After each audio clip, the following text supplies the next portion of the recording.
For many years, the Duggar family has been known for having a big family, strong conservative beliefs, and constant media attention. Fans were shocked and heartbroken when they heard that Jana Duggar, the oldest daughter, was taken to the hospital when she was just 3 months pregnant. It was unexpected and very upsetting. Jana was often called the Cinderella Duggar because she quietly helped raise her younger siblings and supported them as they got married and had kids. Then, she surprised everyone by marrying Stephen Wissmann. Fans were thrilled to see her find happiness. When she announced her pregnancy, the excitement grew. But when she ended up in the hospital, both her supporters and critics started paying close attention. Jana and Stephen were so happy when they found out they were expecting.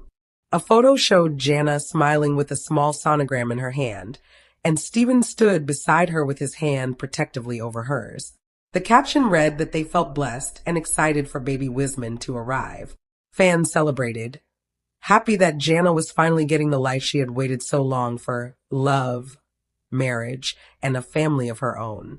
But things became difficult during the 3rd month of her pregnancy.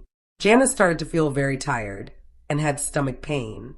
At first, she didn't want to worry Stephen or her family, so she thought it was normal and tried to ignore it.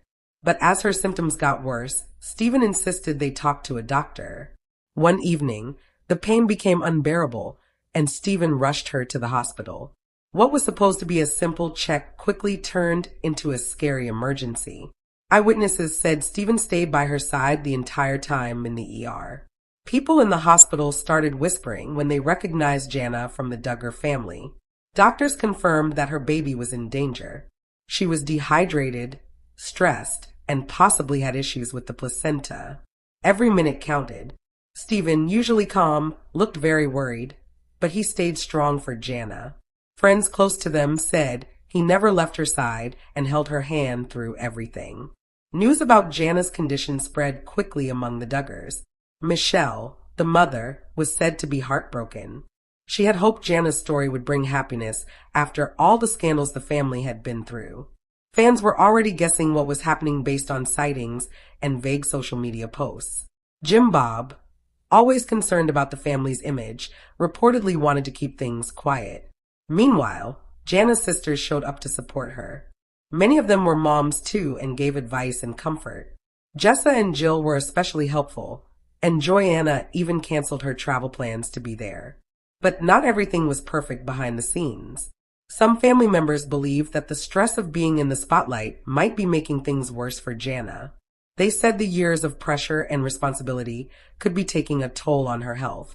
Stephen continued to be Jana's biggest support. Friends said he slept in a chair next to her hospital bed and prayed out loud for strength. He kept reminding Jana to rest, eat, and stay hopeful. He stayed in touch with the doctors and kept the family updated. People praised him online for his steady, loving support. Fans wrote that Stephen was the husband Jana always deserved. Instead of tearing them apart, this crisis made them stronger together. Outside the hospital, fans were worried and emotional. Hashtags like #PrayForJana and #StayStrong were trending. Supporters shared messages on social media saying Jana deserved happiness after helping raise her siblings for so long. Even people who had criticized the family in the past expressed concern and sent prayers. For a brief moment, all the drama and judgment around the family faded away as everyone hoped for Jana and the baby's safety. After days of worry, doctors gave cautious good news. Jana's condition had stabilized, though she would need to be carefully watched and avoid anything stressful for the rest of her pregnancy. Hearing their baby's strong heartbeat made both parents emotional. Stephen reportedly cried while holding Jana's hand during the ultrasound, calling the baby their miracle and little fighter. They leaned on each other and stayed hopeful, even though the journey ahead was still uncertain. The situation brought the Duggar siblings closer, but it also led to more talk about the pressure women in the family face. Critics said Jana's stress may have come from years of taking on too much responsibility and not having control over her own life. Supporters, however, said she was finally writing her own story with a partner who supported her choices. Her time in the hospital marked a turning point. For the first time, the focus wasn't on her being the caretaker or the quiet older sister.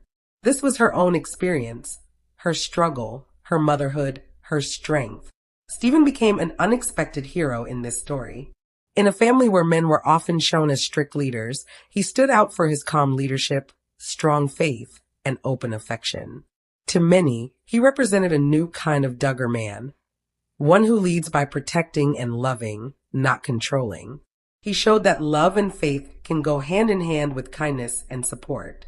Jana's health scare wasn't just a dramatic event.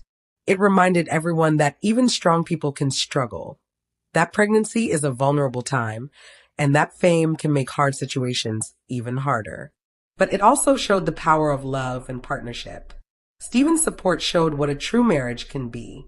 Even though it was a painful time, it gave Jana the chance to step into the spotlight for her own story, not as someone helping others, but as a woman on her own journey.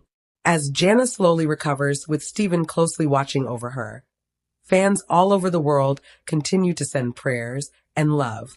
No one knows exactly what's ahead, but one thing is clear. Jana and Stephen have shown they can face anything together.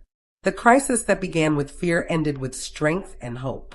Jana's road to becoming a mother might have taken a scary turn, but she is walking it with courage and love. This story, full of struggle, faith, and deep love, might finally be the one that helps bring her family closer together, despite all the differences and scandals from the past.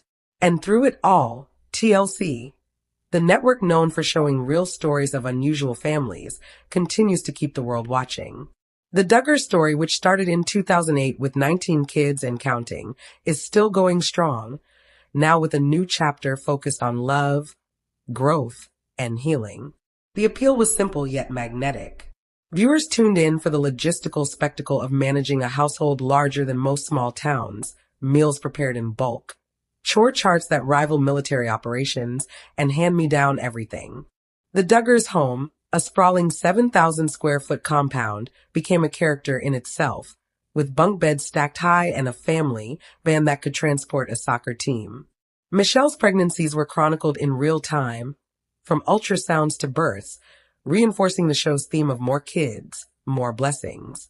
Jim Bob, a former state representative, often preached about fiscal conservatism and family values, while the children, homeschooled and sheltered from mainstream media, performed songs and skits that highlighted their unity.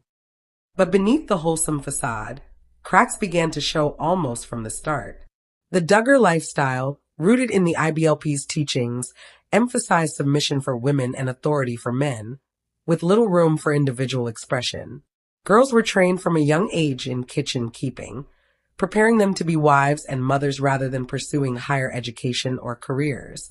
The boys, meanwhile, were groomed for leadership roles, often echoing their fathers' political ambitions. Critics argued that this dynamic exploited the children, turning their lives into content for national consumption. TLC paid the family an estimated $25,000 to $45,000 per episode, a windfall for a clan that prided itself on frugality. But it also meant constant filming intruded on private moments. The first major scandal erupted in May 2015, shattering the illusion. A 2006 police report surfaced, detailing how Josh Duggar, the eldest son, had molested 5 underage girls when he was a teenager, 4 of them his own sisters. The incidents occurred between 2002 and 2003, when Josh was 14 to 15 years old. According to the report, Jim Bob had been aware of the allegations for over a year before notifying authorities, opting instead for private counseling through their church. Josh confessed to his parents, who imposed punishments like manual labor and a brief stay at a Christian rehabilitation program. But no formal charges were filed due to the passage of time and the victim's reluctance. The revelation hit like a bombshell. TLC immediately pulled 19 kids and counting from its schedule, halting production mid-season. Josh issued a public apology on the family website, admitting to inexcusable behavior and expressing remorse. "I acted inexcusably, for which I am extremely sorry and deeply regret," he wrote. "I hurt others, including my family and close friends." The family appeared on Fox News with Megyn Kelly in a highly publicized interview, where Jim Bob downplayed the severity, calling it very wrong, but not criminal. Michelle added that the girls had been asleep during some incidents and were unaware at the time. The interview, intended to salvage their image, backfired, with many viewers outraged by the lack of accountability. Public backlash was swift and fierce. Petitions demanding the show's cancellation garnered over 100,000 signatures, while supporters launched counter-petitions to keep it on air.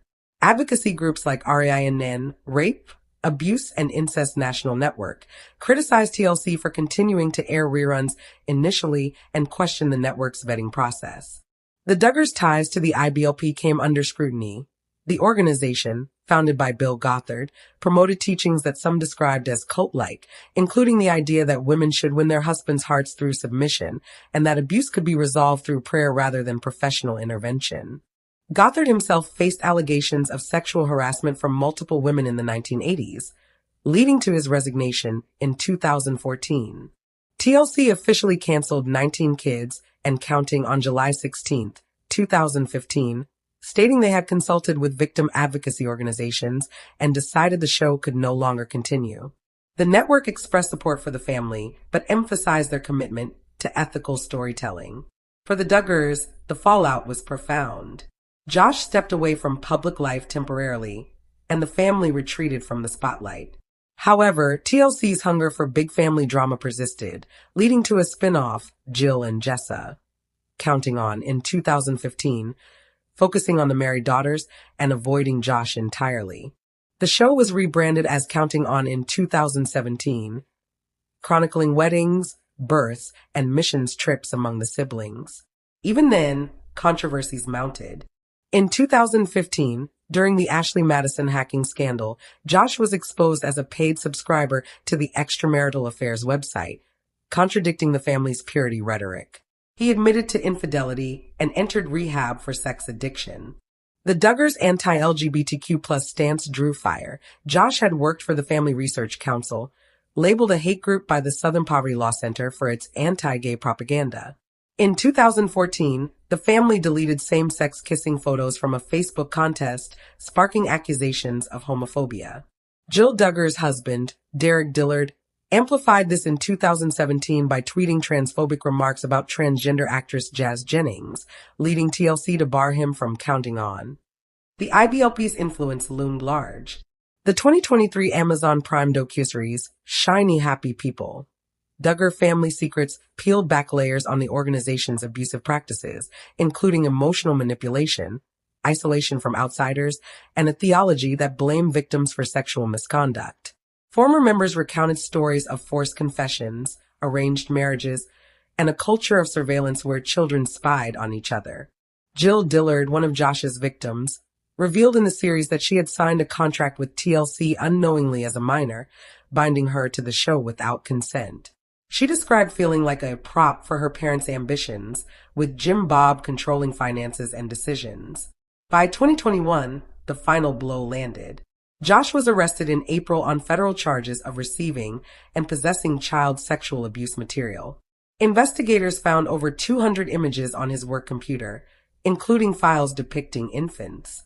During the trial, prosecutors revealed Josh had used software to bypass parental controls and view illegal content while his wife, Anna, was home with their 6 children. He was convicted in December 2021 and sentenced to 12.5 years in prison. TLC canceled Counting On shortly after his arrest, severing ties with the family once more. The network stated TLC will not be producing any more episodes of Counting On, citing the seriousness of the allegations. The Duggar saga exposed deep flaws in reality TV's treatment of families, particularly those with large broods under fundamentalist beliefs. TLC profited immensely. The show generated millions in ad revenue, but at what cost? Children were commodified, their privacy sacrificed for ratings. The network's pattern of overlooking red flags, from the Duggars to the Willis family, whose patriarch was convicted of child rape in 2017, and the Plaths, plagued by divorce and custody battles, raised ethical questions. Critics argued TLC exploited vulnerable families, prioritizing spectacle over safety. In response, the network has claimed to improve vetting, consulting advocacy groups, and emphasizing consent, but skepticism remains. Enter Big Family, Big City, TLC's latest attempt to revive the big family genre with a fresh face. Premiering as a one-hour special on February 25th, 2025, the show introduces Mark and Amber Damats, a conservative family of 13, parents plus 11 children, ages 6 months to 22, who relocate from the suburbs of San Diego, California, to the bustling streets of Harlem, New York.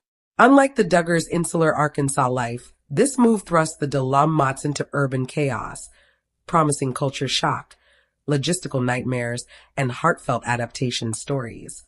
The Damats are not IBLP adherents. They describe themselves as conservative Christians, but emphasize music and community over strict dogma. The family plays instruments together, violins, guitars, cellos, and busks on street corners to fund lessons, turning their talent into a survival tool. Amber, the matriarch, is open about wanting a 12th child, echoing the Duggar fertility focus, but without the quiverful mandate. Mark, a stay-at-home dad, handles the home front while Amber works, flipping traditional gender roles in a subtle nod to modern dynamics. The trailer shows the family squeezing into a Harlem apartment, navigating subways with strollers and instruments, and improvising meals in a tiny kitchen. Chaos rules, Amber laughs, as kids spill out of the van onto crowded sidewalks. What sets Big Family, Big City apart and positions it to right the Duggars' wrongs is its emphasis on authenticity and agency. From the outset, the Damats appear empowered, not exploited. The older children, like 22-year-old Pearl, speak candidly about the move's challenges, from missing California's beaches to embracing New York's diversity. There's no chore chart tyranny. Instead, family meetings discuss finances openly, including the $12,000 monthly rent that strains their budget.